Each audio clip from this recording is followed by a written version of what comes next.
Ok, aujourd'hui parlons de tous les sens du mot anglais fly. Bien sûr, le sens principal ce sera le verbe voler, to fly, se déplacer dans les airs. Et j'en profite pour vous dire que c'est un verbe irrégulier, donc ses formes passées seront flew au prétérit et flown comme participe passé. NASA. The same NASA you flew for. I'm not worried, Arthur. It's just I've never flown before. Et avec cette idée de voler, pour fly, vous aurez aussi tout ce qui a un rapport avec un transport aérien. Par exemple, voyager quelque part en avion ou en hélicoptère se dira fly somewhere. Why are you going to the airport? Flying somewhere? Mais to fly voudra aussi dire piloter un avion ou un hélicoptère. Can you fly that thing? Et simplement transporter quelque chose ou emmener quelqu'un quelque part par avion ou par hélicoptère se dira aussi fly. Had this flown in from San Francisco. It's Italian though. Et l'autre sens commun de fly, c'est se déplacer très vite, comme courir, en général pour s'enfuir. Fly, you fools! Et il y a un autre sens du verbe fly que je trouve intriguant.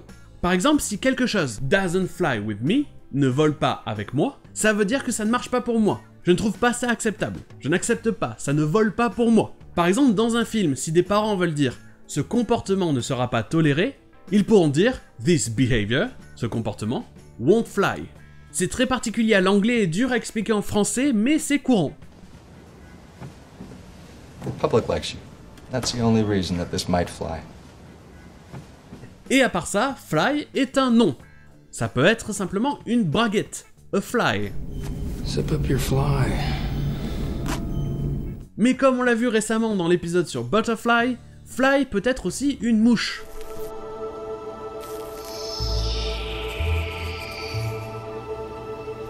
That's a fly, Peter. Et si vous voulez dire plusieurs mouches, à la place du Y vous mettrez IES et ça donnera flies. Tout comme le verbe to fly à la troisième personne du singulier. Il ou elle vole, he or she flies. Donc la mouche vole se dit the fly flies et les mouches volent se dit the flies fly. Dans l'épisode sur Butterfly, j'ai mis un extrait du film Dumbo avec un jeu de mots que je n'ai pas pris le temps d'expliquer. Donc on va faire ça aujourd'hui. Le voici. You've seen a horse fly, you've seen a dragon fly, you've even seen a house fly. But you haven't seen anything until you see an elephant fly. Tout d'abord, il est bon de savoir que horsefly, ce n'est pas juste une mouche cheval, c'est un temps. Dragonfly, ce n'est pas une mouche dragon, mais une libellule. Et housefly, c'est une mouche que vous trouvez à la maison, une mouche domestique. Donc voilà le jeu de mots. Lorsqu'il dit « You've seen a horsefly », ça veut dire « Vous avez déjà vu un temps ».